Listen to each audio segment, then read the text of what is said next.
Amis téléspectateurs, Mbote, bonjour, bonsoir, ça dépend de Aero Bozo de l'Arabiso.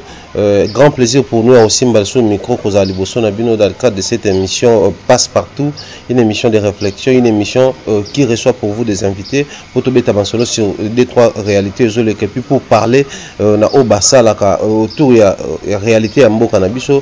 toute tendance confondue. Derrière la caméra, déjà nous vous signalons ces trésors les persans. Et aujourd'hui, nous avons un grand plaisir, Yakoyamba Ponabino. Un homme de la culture congolaise, artiste en danger. Là, je comprends que Boyebi le vieux Chaka Congo, et c'est avec lui tout au passé moment. Aujourd'hui, on va vraiment parler. Vous savez, chaque fois qu'on reçoit Chaka Congo, il y a plusieurs matières et plusieurs réalités à traiter avec lui, parce que lui, autour des artistes, il y a des problèmes, il y a des solutions en même temps. C'est comme ça, tout le monde. Ma solo tour à moi, concernant Santiago Royo, concernant ma vie, parce que tout le monde qui dossier en continuer que il faut pas traduire en justice, parce que c'est lui qui est à la base. Il y a Mambo et Bima qui sont vie à Koufi Missou, vie à Koufi. Donc Babi Yende derrière cette information, Wanande il faut pas traduire en justice, parce que c'est une manière pour la banque à Kolobaki Atika Kosalir artiste. Et puis Mambo Zamou Belé oh le lot trop bête maso. Vraiment nous devons éclaircir sur Yango également sur des amis Missam, parce que surtout à la Rawana présenté, mais on a vu il y a une manque d'absence, et puis il y a des artistes après nous sommes lobaki si ma attendez ba lagité ni ni basu comme solution de façon qui va pérenniser l'histoire ya Marie Missam, de façon qui va vendre ça banze monnaie, parce qu'il y a des festivités là qui prévues mais moment belé au tourbe autour en tout cas je vous suggère beaux à la wana beau rester scotché tout solo la naïe la présence c'est une photo mécanique tout petit peu connaître l'émission. Je crois que ça a un grand plaisir déjà nous dédions cette émission na Emma maman Emma monté ma fontaine enfouie là depuis Bundes, maman Emma monté ma fontaine enfouie là depuis Bundes. Donc Boutskalawana boula l'émission je la dédie aussi à l'entièreté à mon vieux depuis l'Angleterre, Antrino et Mango, le vieux Emmanuel. Donc big up nayo talara ming zalawana je crois Antrino et Mango wana pire Antrino wana elle est parmi ma premier soutien au bas sans danger, c'est lui Antrino et Mango. En tout cas on va venir remercier mingi parce que hier la souci na mingi makas souci nanga Antrino en tout cas vraiment merci vraiment que les autres sur la mingi vraiment Mombaya les PP sur la paix occasion peut de préparer le festival international au Charles Mombaya. Vraiment que merci vraiment que à mon détour sur la mingi vraiment tout sur la mingi vient tout comprendre na tout banda on a fait chaque fois pas muto on fait chaque bonne santé non tous allez vraiment que ndea mukula yenga donc côté biso vraiment que tozoko me ko ma métro pe maté après avoir tant na usawo découverte moko boye tozo na mata ipen kutala papa lu force avec fois ça te malamu te que vraiment mami wa konzamboka vraiment ba ka papa wa ko bimisa ye vraiment c'est malheureux ya mvona zo matakunda pona na mega ko conforter après ça ne la quitte pas papa simaro masia pona pe mambo souvent atala bango pona santé évolution makamula ngo pona ko na dossier na bango. Merci beaucoup Vechaka, je crois yo mo santé ça bien malgré souci ngo là ta artiste ya mikolo na ba jeune yo mo santé ça va. En tout cas j'ai bien piana pese mo pa mbote inde muto ah ça ko mawa. Les gens mon balelo yo muto ngai parce que ngano sama mabilo ke belé oui passe cause la compassion ba comme marango te faut bota marango yango la société belé zo simbate ba société ba amse ba misha park ba imi wa so belé simbate parce que bazaka na vision te ne mikolo ko matanga ezate de matanga so appeler ça information et personnel ton dit eh bien ton dit éminence ali misia kala akufa ki akunda ke dobi mais qui les images ça le ko la mbongo za nangote maman na ngai Clotilde maman Clotilde na Reine Fondation maman Clotilde na Reine les amants mingi vraiment que les surtout parmi le secteur aux amis vraiment pas organisé c'est l'imico il est le monsieur congolais baza organisé mon keto à Koufi c'est un grand éminent c'est bien ça et pourtant toujours informé batou il y a même l'artiste Cappuccino LBG a aussi qu'on répondre rythme on a maloba nzembo on a album na aussi ko bimisa siko ah voilà avec l'auteur compositeur à Koufi Boye même pas mon pépé même pas Makelele maman Lili manzwangani motema malamu eleki vraiment maman Lili manjangani en tout cas na reine en tout cas Messi kuna vraiment bango asimba makasi omoni eloko liona quand on parle d'organisation c'est ça même baleki wana ni mutangi kombona est-ce que yebi ko nzembo wana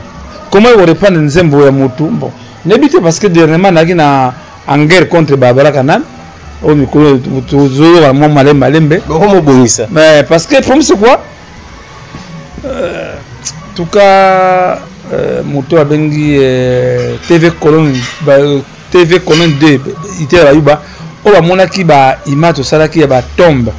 au là où repos des artistes il faut tout ça émission pe yemo ki na live na trésor ozuzwa mumba kolela tu vas pleurer bien non c'est pas bien en français c'est sacrilège au moni souvent moi j'accuse nos aînés moi dis qu'on va sans danger mumba ya et ça m'a langoté ah mishonoka et ça m'a langoté bébé senoka ça la mara mishonoka aspect spirituel mishonoka ça la m'a langoté impresseur kondomba c'est ça la m'a tanté mais lelo mbaya el moko na miyoka kamawa koma ba finga kanga kaka moyibi mais be fond salaka on a été artiste à mon passe normal je devais être soutenu par les artistes mais curieusement mbaya za monde mo satan habite batu bazanga mawa na sana mtu kitoko mara kama ndio fait passer ah mwana wewa na Chrysler moko kitoko climatisé TV na kati mais moko batanga tati umisa BCBG akufa BCBG tango bana mo amataka na eloko ya panel ya basket wana bakuyaka ko katana kana zumwana ngona fungule bunganga ya mémoire toluka mutu kezonga mitrage les risques ba mise Congo bazanga ta moyen transport pesa ngai to ba konzamba bazanga moyen ko pesa ngai moyen de transport mais de toute façon papa Dominique Kilemon musaka à Londres na ba raté parce que na bisa Mombaya les na comme fier bana diaspora découvrir en tout cas Mombaya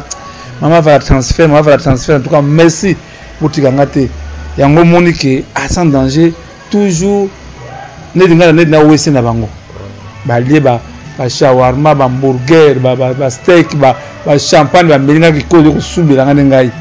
mais de toute façon ce qui nous a peso mokumba ndima mama be digre star investis passer ko itila na ndima mokumba passer Gilles Max Masia tant comme moi ça wendo koyoka vraiment que na zuwa kama na ibakate vraiment même kususu ya na yo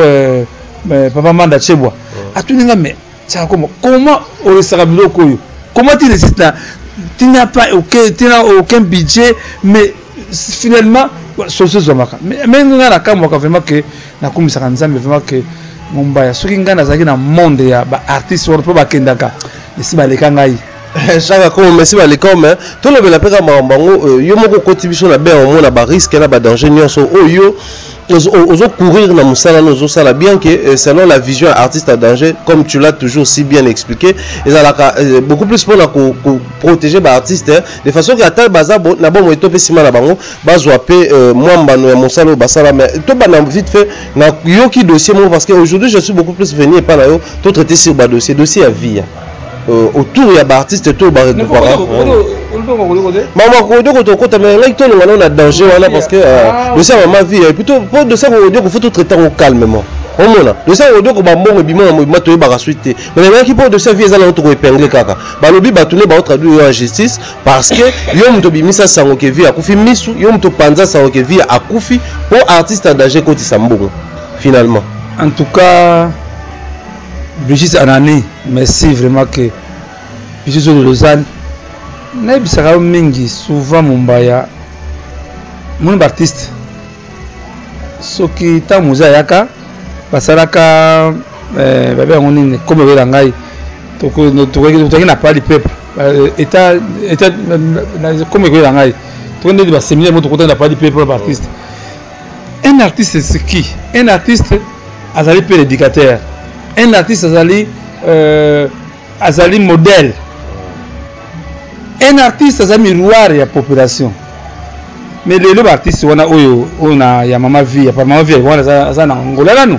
C'est ça mais acteur actrice toi ba confirmer ngo. J'ai les images. Ça va Congo. Bien. yo lobi vi ya kufimiso okasenga mbongo ili moi petit wana o baganga wana mumbaya et puis ba konte wa zo ba kamome ba serra makasi moi petit baganga wana quand devait quand est-ce ba kota risika nini lelo je crois émission de la mingi ba tsala na mingi solo kili kama ndengona kende zonga na pa ya mumbaya senga droit de réponse. OK. Ngana finga ba comédien moni karata so le comédien ba fingi yo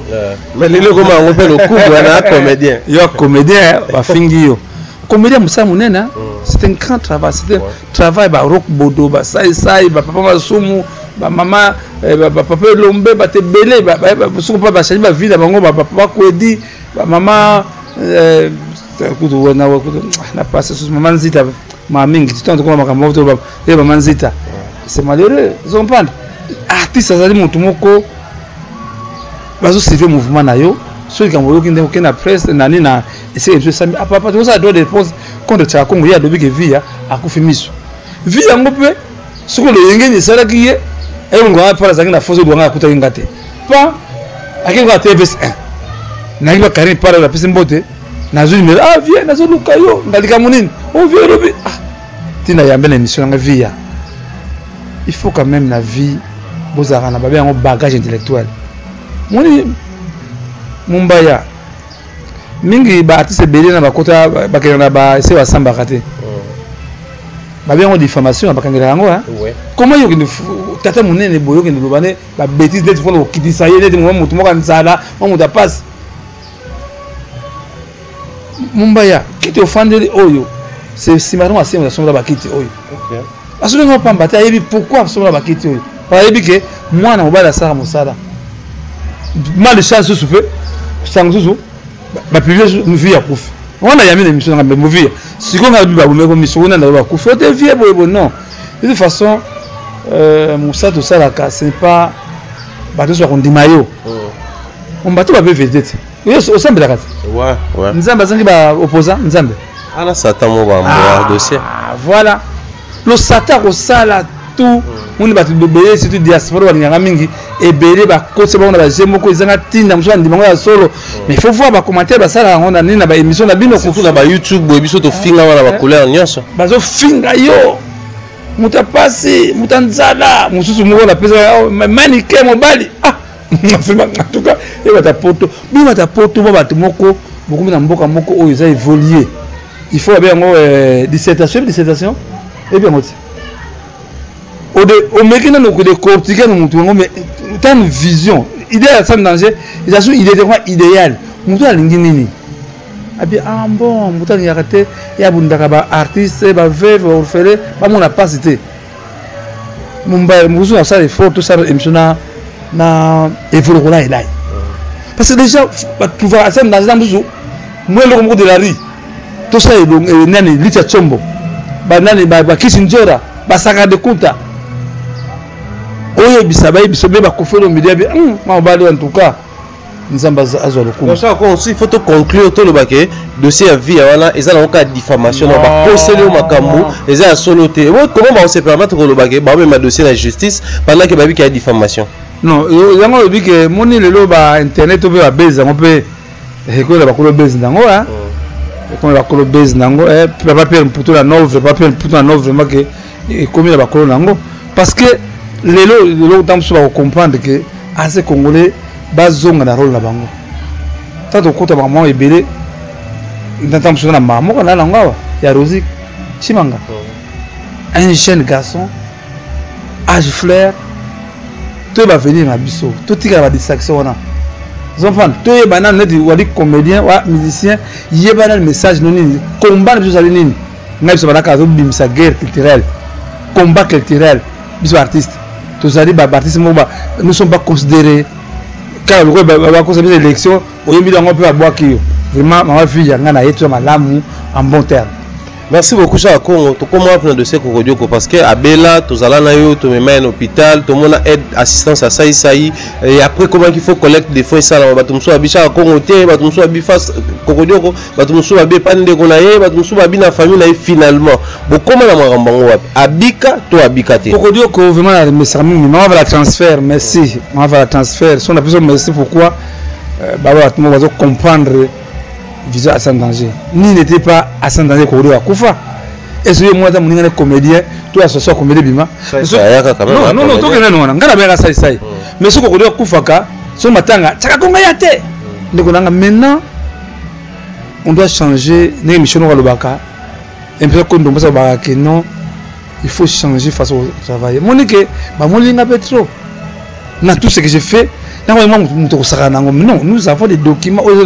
ministère de la justice à Yebi il y a une association qui défend les artistes le vœu des artistes à ça dans ali Kokodioko moi sinaye mamingi parce que na bossa ne faire l'action document ngo mbongo zanga yaka na komo na ngai yo ozawa kodite bakumi komo na mombaya eso batindi ngai yaba na ngai na weba na yeba na ngate mais bonne fois dans la kisaka maman wana ta dit ko doka bungi maman na tindanga $600 $600 wana za nini but na expliquer ba te bela ko ba comprendre te mbonga mbongo ko doko te zali mbonga opération ko doko transport na biso na carte zali wana ndenge trésor de zana wana cameraman transport avec kenda zo na ndaku ko dika émission à part émission internet ba même na RTNC ba on paye bien on paye na ke ba sai ba tinga ma 500 moko boya ah saka moi si wana pour bing ba yeba kateke moi si wana na ko do ba kabwana bing ba yeba kangote abike ke ba moi si wana na ko do ba kabwana pesa manda mbongo to bomba pour m'envoyer bébé bing ba yeba kangote maman na pesa moi $200 mumbaya dimanche lundi ça émission ça ko ma binga mbongo asali ngapoye nini boy netango famille bayoki même bakani parta ba ne bakanga mwasa wana ko ndimate minga mama esika kokodo basala kata bisita 1000 francs mais muleki nzela ndi mutu sans danger ndeko kokodo basoka lara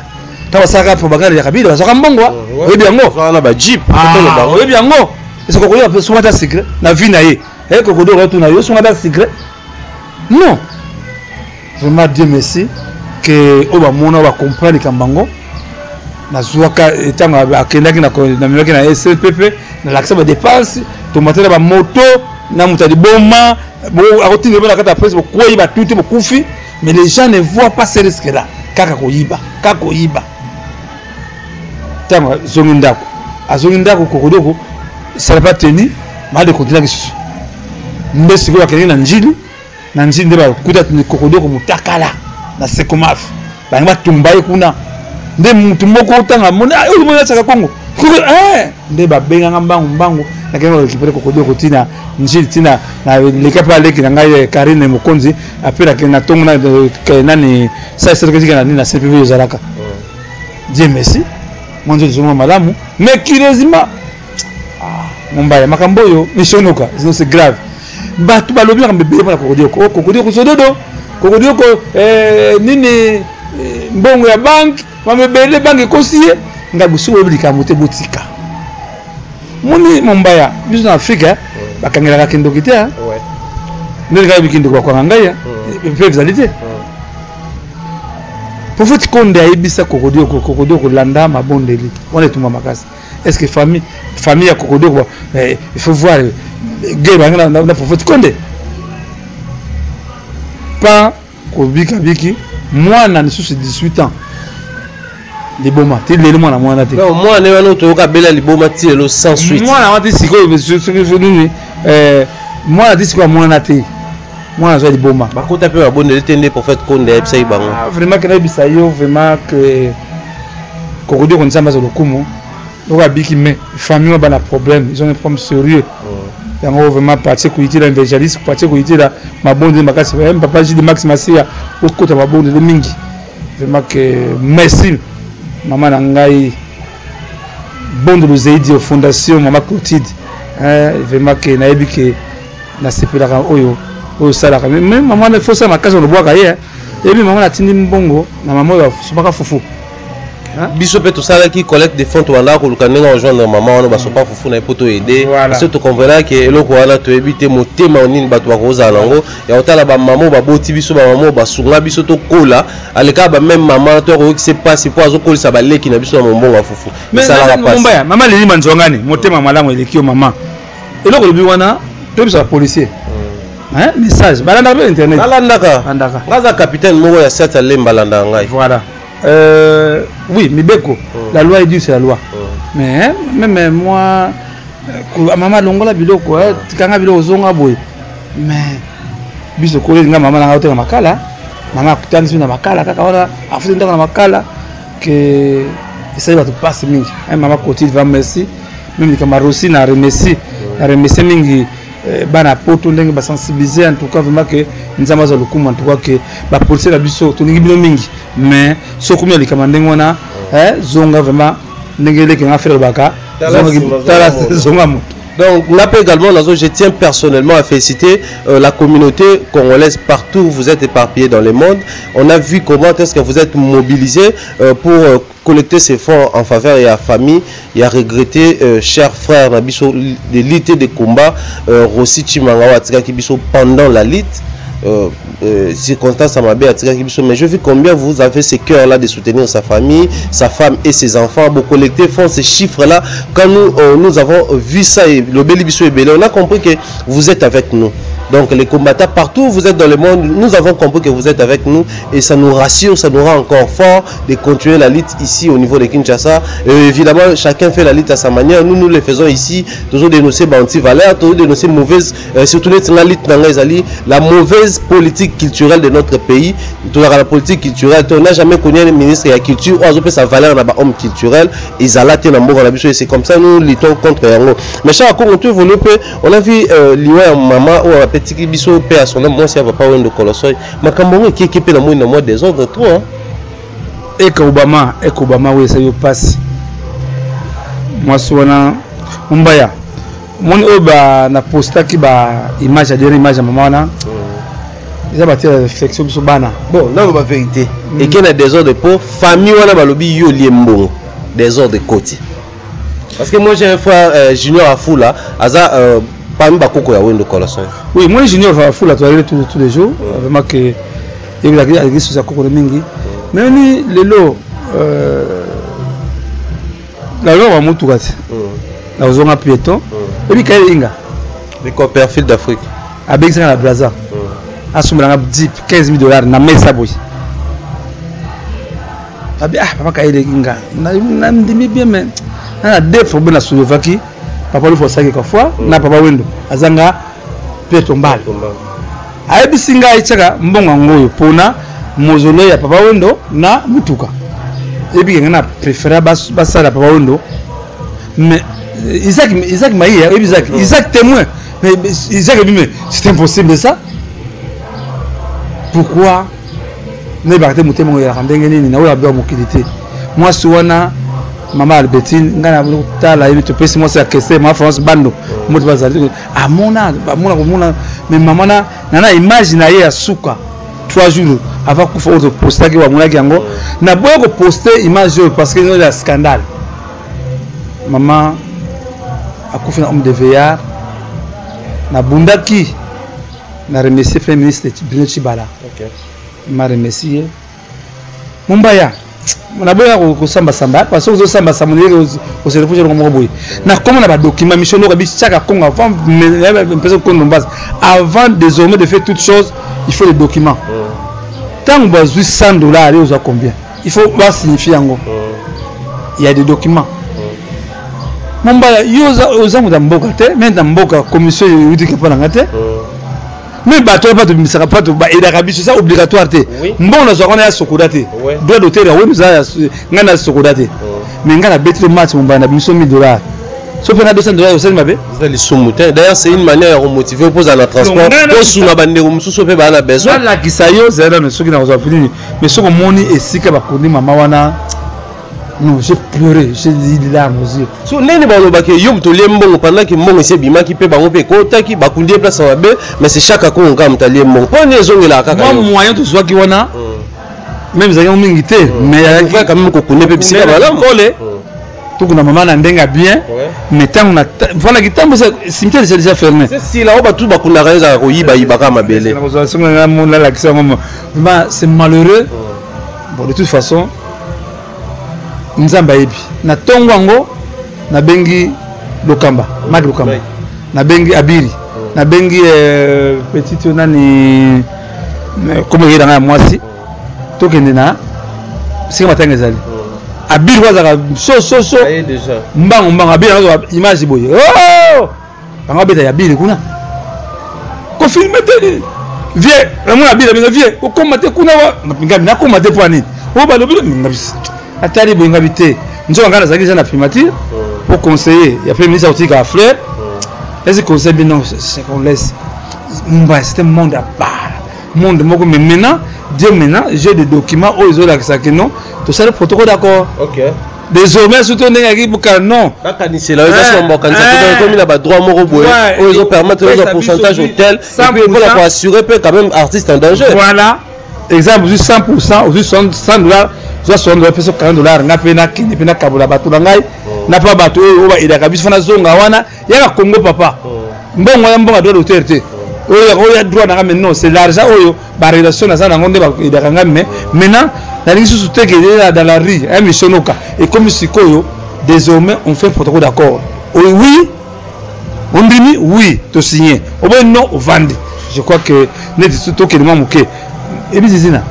ça m'a cassé moi so qui vend petite zizina oh so qui vend baima moi na so qui vend mais les qui net na poto la pesa mbona net mbote nini za mena sangai kuta faire boxer na compte ya Facebook na Facebook pona na edaka nini o voilà nous abata pasité ndeko nanga nzoka Dominique ya musakata tindaka mbongo moko na longa do nani zizina hôpital metete siko ni ngone futa mate mais de tout ce que j'ai fait mumbaya ya mukula yenga nzamba limbisaka Zambalimbisa bango mesha Congo makambo likola makambo tota kozala récemment na échange de vœux et salamaki na compte ya Sokoda on a vu des artistes quelques nini fourchette à artistes ba yaki wana yayi la présence ya madame la ministre ya culture et art na biso yayi présence ya ba homme de culture et belé on a vu des artistes comme Lacoste yayi Kofi Olomide et les autres bazaki wana na VV Center mais juste après on nous apprend que cha Congo expulsé na Sokoda ba bengani na Sokoda balingi ba mona suna mamba Sokoda te osali bango cette fois là pour que ba komati le niveau bengana na Sokoda yo po bunda trop pour na Sokoda depuis période de Blaise Boula sito comme na lelo we place toza na ba papa vers kiski ya mangana omoni mumbaya Sokoda tango biso to bandu ba première na Sokoda para ya centre kimbangiste tozaki ngai papa Wemba ebe basai je crois tozaka bango wana Blaise Boula ana poto papa ki mwana na poto vous comprenez tant on beza même tout ça même administrateur mondonga wa pasalonte bazate wana mutu moko lelo tout la vérité ni n'était pas Blaise Boula Sokoda de Salamate c'est Blaise Boula qui a cru en Sokoda artiste congolais par l'initiative mais Blaise était très sage très malin mais c'est un baluke laé dès le temps à Tamboli bon il avait poste mo chargé social ba cause non je passe wana chargé social na fo cha cha Congo ndé bezulwanga cha ko tambuli partout ba konje fo chargé social à Sokoda mumba ya banda Sokoda banda soke loko ni na babangira na ibakate ndé papa ke mwa mateta to pesi mbuto bazali tanga komi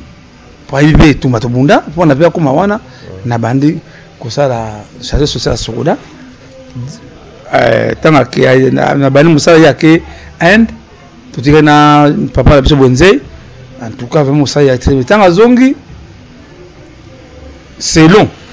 statut à Sokoda que pouvoir nous tout ils ont na PCA na DGT PCA mtazo ba décision tout et non PC DG voilà mais bon de toute façon ndenge musala mba neko remarquer que vieux ngai ki amana mateta vieux mo yanga minga ya trop amo kasengai tous les dossiers sociaux yemo ka mosala ngo amo kasengai mbaya likaba Sokoda espera mami si tu vieux ki amana mateta on appelle à resemingi avie moko a aider batu mingi mais nga petit na ye andemi na kemba mbaya baso futa 2 mois piaka à la veille à bonne année on va t'apporter à figa ngai nini il y a salaire nanga c'est mon salaire je travaille à Sokoda nazali notifié comme chargé social à Sokoda na droit salaire nanga bala to pour que na Sokoda pourquoi na revendiquer to nanga te Mumbaya atinda kesena bapelanga mbongo te. Plus grave, à la vie à bonne année, sommes basoso balo souvenez bakabara batamisala a pesi ordre tsaka Congo atako to babengi mbuma oyo bo pesi tali nzaka soso aliate. Atali vie wana Mumbaya vie na yi bien, na aidé vie na trop. Na aidé trop. Natali non à sans danger nazali koloni pensa sans danger na zonga. Yango na lapa. Na kenda so na sokola soute. Donc la société na yemoko a créé yango basali la yemoko qui dirige ça. Non mais attendez ça encore. Société artiste plutôt fondation art danger na sokola c'est pas la même chose parce que faut tout préciser bien que sokola salama na décret présidentiel au ba créer sokola wana parce qu'ils a qui sonné ka il fallait pas pour entreprise à kala ba créer ce que et salama décret présidentiel ba payer ça bango frais de fonctionnement ba payer ça bango ba immobilier bureau et les autres pour ba travailler dans donc tant aux autres ba société il y a papa qui a mangé la mateta aux autres donc apparemment aux autres nga mais ba biso nzela mususu so to mona clair ça ba bengani na sokoda te mais yo moko ndo longo na sokoda omoni mishonoka impera kondomba merci que conseil au pesa mingi na yoko la kabino mon ba fait que mangana mateta o ba bi sura que mangana mateta ba bi yango c'est un grand monsieur asali na makambo be na mboka oyo abi comment pour étouffer étoile ngaza étoile le vieux fa étouffer ngai Mumbaya vieux wana nzamba limbisa ayebi tango abela kiawa qui a fait des matchs pour via voyager c'est ngati vieux masazo beta zo défendre sa vie l'hôpital mais lelo à l'année bato le yenge ba kosi ye nini boy mais non taraki Mumbaya kamongana ndenga za kawara yebi il a un problème sérieux avec les artistes. Il a un problème sérieux avec les artistes. Lelo to mega kozo muke il est le monsieur congolais ali wapi ekenda wapi en vrai to lo ba ke kufa Zofan. Mais biso mon appareil sur la code. Ngala na code appareil ke bangana. Pour éviter petit confiance c'est Tchaka Congo. So ba moni ngala réunion moko bo pasongo bi boke ke mwana te za diao. Mais via ko sanga boete. Via ko kitanga niveau ate ni ngama ba petit kuna so ya petit simandako. Mumbaya yo yebitinga na kota kapa. Ngana kota kati. Ngana zindaka. Mumbaya ofandi kisaso juste so sanga Tchaka Congo alima ma Patrice ma Kofi ma Wera o ma Chala mwana bakangie. Ba yebi to bunda biso la bango na tama kana bi tika wana mutu na biso. Tika ko mekate. Parce que kama Tchaka Congo ndenge même intérêt ba carte internet yo zaka na ligne. Bakamoka. Mais non Mumbaya to beta katolote. Deso mza ba pesi mo ko moboye ko beta katolote. O ndikabonza pesa ngai o ba komana Bible. Komisa kate zera ba komisa yo. Lelo na yebisa Mumbaya kolia kolata diaspora bazwanga mais ozo ba c'est pas difficile. Zofan, alors comprendre et ko ba maseki amuni mabasa, ami mabasa ko se kate. C'est amuni mabasa. Zofan. Dieu merci.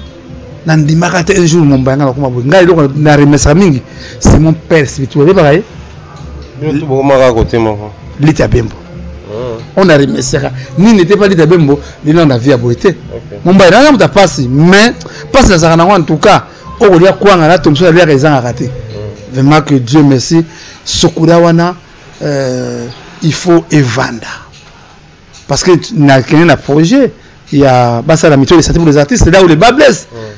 Na batisa so kufa lokola neti ni mwasa wendo wana soki sokole no sama. Et ça mama kufi, nda kufi c'est malheureux. Yango monike to yebisa pa ke mama teta abanga ne longo côté et société na yemoko mais un jour il finira quitter Sokoda wana Zofan biso ko za Sokoda wana Zofan wala zo biso wala na lo bango carrément na nina na écran un jour de récupérer Sokoda wana pour ba biso tala Mumbaya biso to bela to te biso to ba biso ba biso ko na mboka soki na mboka mai moko ba goro cha wa bazo ganga sute ko katsa mai wana mungu zo ganga na biso te to taka ndo lingeli to kemba mais un jour moi matin ah na perdre élément biso ba kamikaze mais quand on dit ma sonika wana nana ça qui prend pas bon sonika mais c'est moi pour toi il va chaque bonne faut pas liquider sonika c'est moi et c'est dans moi ta mutu moka sokoda ya sokoda wazoka ko ba ndati na moi kuna juste on okanga sokoda nani ba ko futa mbongo te ngam na kanga sokoda il m'utilisait comme moi mboa moko boye kede kanga nyama après ta nyama ko bima ba pesa mukwa mais c'est révolu non vraiment que tous ceux qui mingi na artistes congolais tout ça ma casse sokoda vanda on a comprendre sokoda te bon s'affilier bon ça risque mais des matchs sur na mener na ba konza mboka c'est kuluka comme quand ko ba bien onini mon sonas ba comme ba sonas c'est belé il faut se regarder comme bébé parce que et comme regarder mon faut tout ça me démarche on a parce que comme ça va tout en tout cas mais Sokoda en tout cas vraiment un mauvais souvenir à Sokoda biloko qui a mona tete salanga mutu malamu mutu mutemba bobo to bolingo ah moi ngana kemba vraiment que c'est malheureux mais de toute façon un jour ah petit mais non mon bayo wale kinangati songa la salle mabenga mumbale ki ngala limbisa ngala sala ki mabe na zo ngam non ta futur bien nga petit cha Congo ya zo ma salaire na yo zongela musala na yo za o mérite ngo je mérite mumba soki yo ngala soso ko tumba e sanda bumba ma bevile ma sekina so na demi maintenant nini soso ko tumba o makako ya ko yita na lia na mona la passe kotable makolo na ça moi tana yini zo makasi.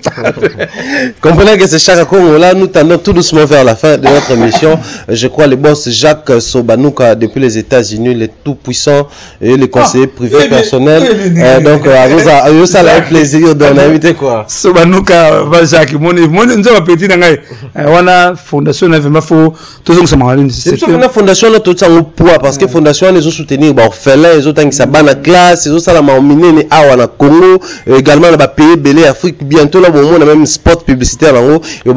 et pas n'habitué en boucle parce que c'est quelqu'un qui soutient vraiment beaucoup de gens ici au monde et puis également pour nous c'est un partenaire, c'est un conseiller, azuta biso ma beaucoup ba conseil et puis yene mutu motivera biso biso sans qui si batu balonga katoko longa les boss Jacques Sobanouka merci pour la ba conseil on a méchant à Congo toi qui l'as malé Jacques Sobanouka na pisse mbote moi yebi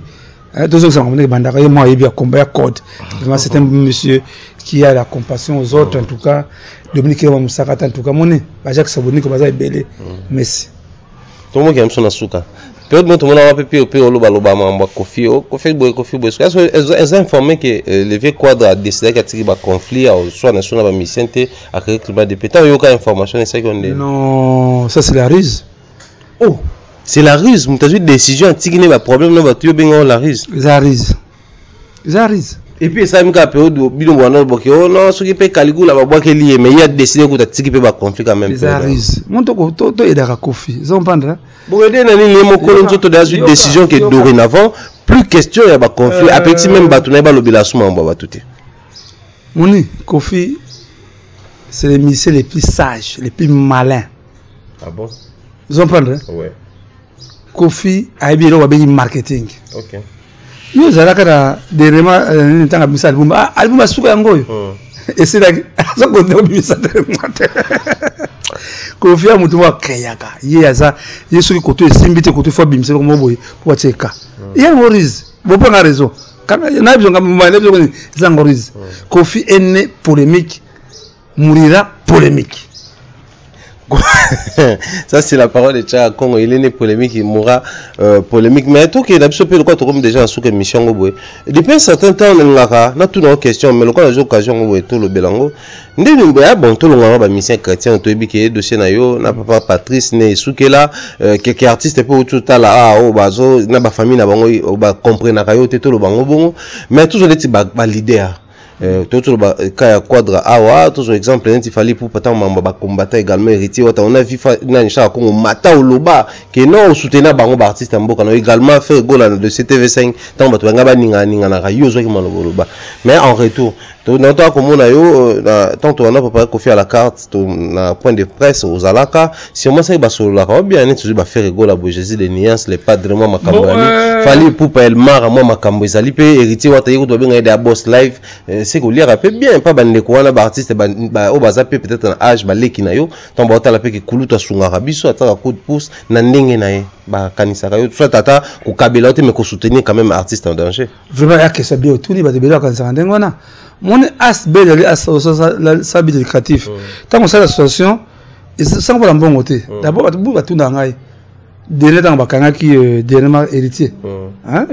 je crois là moi ba to comprendre que papa héritier zalaki na ka chat ndeko na ngai kuna ko matin mais j'ai osé la komaki longa na tika artiste capacité na tika artiste même ko folo midi on a passé mota zali jouer avec na makala hein ngana na kenda na tongo ba ko folo midi mo pa ça va comme na ko bosa ka to meta abimi abosa ngai oh ya so la bosa là déjà ça kana moto wana moto te kofi moto te c'est ce que je fais et ça pour la mbongo te bon ça kana ça musala te mes ali service kinga batongo na buza nana kofi nana beni ce que banda les premiers de faire kana batakufaka OK cotisation de la cotisation mais non c'est le volet bilokona yango moninga tango artiste ce problème nazara devant Mumbaya faut que on va continuer oui ba faire nangai ngana boto mon pouvoir o nous baganga kawana à ça danger engage tous les assis congolais ils ont prendre ba mon ngala tout devant même pas on kufaki ngam na remercier gouvernement na faire remercier qui gouvernement et c'est ba ngala kamba ba bengi merci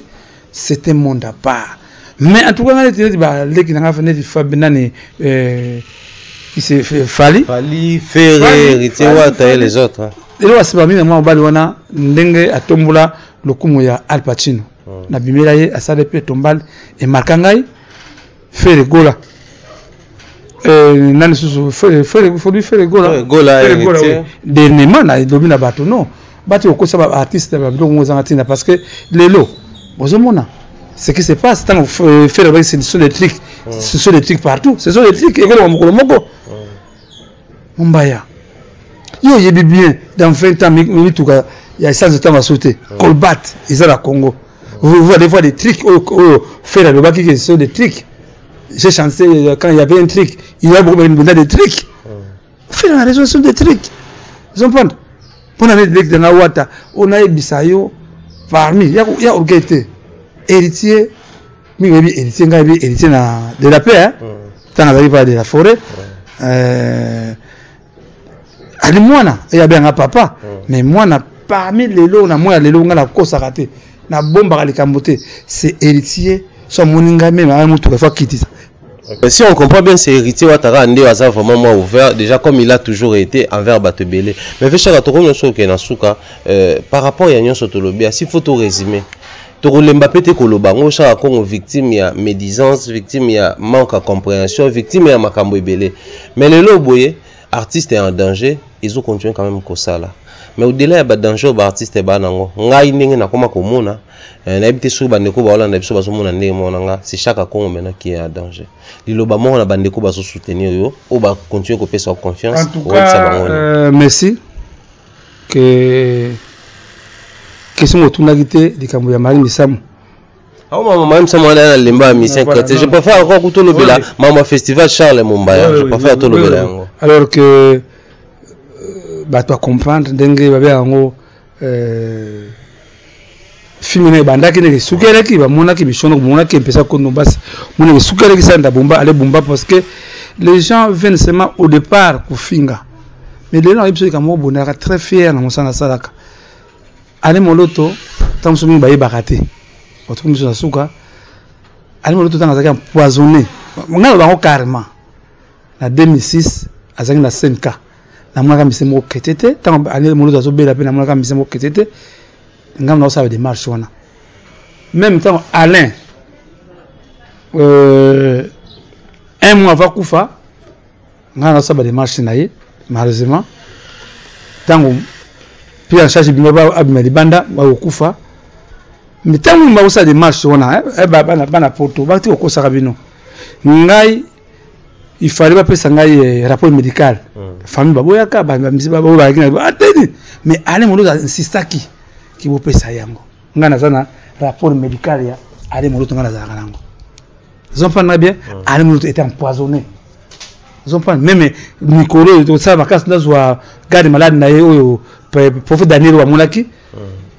les seuls rescapés oya ki pa ngai na mema ba image pas fait partie ce qu'on a fait partie stala mutu muninga na bino zo kufa banga bete biso ekala TV to pas allez moloto kufa la poison to ba ko ngai ngaba bon muninga muninga ko sala bato lunga muta mema frère wana Daniel sa makasi okoto etala ye na bigisa ye na mema papa moko faut savoir émission na ye asa savant congolais pas bigisa la poison faut Daniel lelo azonga nzoto kitoko mais lelo na regrette kata mokolo moko te au premier anniversaire ya Ale Moloto nde boyaka na matanga c'est moi qui a fait décorer Ale Moloto mama Ale Moloto banga passe mingi yango lelo yobendo ina mombaya même église CBFC L'Isala place en or prier, faut te préciser bien. CBFC, jour anniversaire Mombaya, na kati nani na papa Bokondo comme numéro 1 SSZ. Attendez, on nous remercions à sans danger, mais c'est Tchaka Congo, tout ce qu'il fait pour les artistes. Mais pourquoi bah remercier à MCCT? Maintenant, ce que tout ça, ce projet, il y a un premier festival à Mombaya. Pourquoi m'intéresser à MCCT? Bah, yebi. De toute façon, le bêta en tout cas, qui n'a aussi dit à chrétien, n'a pas si me conduise na José Zita, au dépôt de Yana, vraiment courage. Parmi les musiciens, oh, je suis bandima, bandima. Oh, c'est pas tout le monde qui serait d'accord avec moi, parce que moi, j'aime la vérité. Na ninga lokuta te si mabe na ngai yango na kaka jina okota nini na ba sigo lokuta ya koyiba kaka okota banganga na za yoka bitoko malamu mais okola na baka non parce que tout le monde comme dans souka tout le monde dans souka tokola mboka muke tala ozo ka mboka Congo est-ce que batakola tcha Congo tokoza la boy na mayi na za nango Mumbai na za mayele même kadebe pa le tumba ngam na sali tout na premier ministre souka wakina nini na là, on a pris une image où la Sabatou, nous étions récits par les féministes, avec Papa Simon Massia. Nous, on a créé la showbiz pour le 23 mars, où il y a une invitation, mais on a appelé ça, où on va honorer Massia, Simon Massia. Nous, on a pris il est vieux, Tika. Guitare, plein de Konjambo qui est misé. C'est moi. Mais tout ça, arrêtez-vous. Nazara, des foutités. Les taboulés, les taboulés, au bout de la décoration. C'est ça qu'on a ça projet de Congo en hommage à taboulé. Bah décorer taboulé tant que vivant. On a fait ça projet, il y a balabala taboulé où on a avec tomba c'est ça qu'on a sans danger. Il y a la zone de pas tomba c'est maro. Vraiment que pour tout le monde souka partout, tant que vous comprendre, vous comprendre ngai. Vous comprendre ngai vision moulaï. On a besoin de comprendre ngai. On va comprendre te ba 12 ans on a ba sangoto on va apposer ni ça Congo ana parquet asali boy on nous soit c'est pour vous distraire papi maibelanga en pile basket papi maibelanga parti ça se base bourlanda distraction te allons de l'avant que mbula oyo ndenge frame shot ba ke mbula moko to ko réussir cette fois-ci mission noka BBC noka na ebike to kolonga mbala en tout cas Mumbai en tout cas na moni na sa sacrifice to mata hein, en live, vous allez voir comment vit le dernier jour. Il y a un grand artiste qui était et qui est Papa Foumaoudi. Il y a la question en live. Je crois que à la prochaine fois, maman Clotilde, maman Clotilde, vous avez dit vraiment que naïbi que Mira Kembe na bobové, Mira Kembe naïbi que au séparaming vraiment pitcho de zone de Lausanne. En pile basket vraiment que papi maibelanga mon babel nga basket mingi il faut manotinde ba basket vraiment que merci vraiment que oyo tant que on a baissé bateau hein on peut mettre à libaku pour continuer ko éduquer ngai vous prendre na besoin il y a port na bino il y a expertise na bino et ko aider ngai en bébélé vraiment que diaspora tout les va combattre on a besoin un Congo nouveau un Congo fraîche tout l'ongola bah mémoire aussi c'est déjà moisi, c'est déjà moisi. Il y a pas de compter comment la passe. Merci, à la prochaine fois. Merci beaucoup Tchaka Congo, toujours disponible pour nous recevoir. Cette fois-là, c'était chez lui. Nous étions invités et reçus chez lui à la maison. C'est comme ça qu'on a eu à réaliser cette très belle émission Passe-Partout, assurée toujours par Trésor Mouteba la réalisation. Nous disons un grand merci à Trésor Mouteba les personnes. Merci également à tous ces gens-là qui nous soutiennent. Je vais voir mon mentor Jean-Claude Longangue, l'homme de 50 ans, mais il est toujours mignon et beau et toujours dynamique. Maman Rose Falia là, et toujours continue qu'on fêter 50 ans à mon mentor également. Donc, Titina Al Capone, donc bientôt au lobby la paix Macambo, on a dit ça la plaisir. Et les grands cadres de Titina Al Capone, donc Nengi Zalara toujours. Grand merci à tout le soutenir. Je vais voir les boss Jacques Sobanouka depuis les États-Unis, les partenaires, les conseillers personnels, les motivateurs. Donc toujours continuer dans le bon. Donc bientôt tous à Nairobi, on a par la force et la puissance, il y a les boss Jacques, tout ça là-bas, Maramo côté qu'on est plutôt. On a vite fait tous les Kakota Fondation, tout ça, image également. Pour tout ça, la sport, il y a Makasi, à Kinshasa, pour tout continuer à diffuser chez lui. Également, un grand merci à Bob Bossé, l'homme, c'est le cœur de Dieu depuis Toronto, au Canada. Nengi Zalara toujours. Il y a Jimmy Matoko au Canada. Il y a Jimmy Matoko, salutations. Également, salutations à tous ces gens-là qui nous soutiennent depuis Paris. Je vais voir Sixeka Songondika, Moufinou, il y a France. Tout le monde est en Paris, tout généralisé France. Et ça, également, plaisir. Un grand merci également. On a des près comme des loin. Je vais voir le président Adonis Ngambani Mbambi, JSK toujours en avant, Angélique Itima, la maman des princes, Ori Laël Ngambani, bébé Star, bébé Six. Également un grand merci à Bob Bossé, l'homme, c'est le cœur de Dieu une fois de plus. Je vais voir moi s'il y a Pembe depuis les États-Unis, Carmen Fortins, Moté, ma pire vient, Nabiso soldat américain Martin Bokanga. Donc grand merci à continuer à s'abonner na biso beaucoup continuer à s'abonner et plutôt que ne liboso na excellence tout ça là parce que n'engé te le bora toujours AMTV c'est la maison de l'excellence. Donc d'ici là portez-vous bien, nous continuons chemin au journal le tout ça vraiment la parcours mon là tout que otala papa na biso loufoua pour na ba ba yebi été ba ko découvrir tika to rappeler bino avant to kota na émission là parce que on est à la découverte yene mutasa la biso ekeko ya foire o ezalaka l'image ya Kinshasa. Donc une des images représentative Kinshasa so botal échangeur botal sozacom, mais il y a aussi ekeko foire. Mais c'est pas là, je vous jure, à ouvrir dans la condition il y a ma bébé dernier instant à vinailler et tout qui rendre visite de manière à relaxer que même biso ba auto esima to yebié total à rappeler. Donc d'ici là portez-vous bien, bye bye.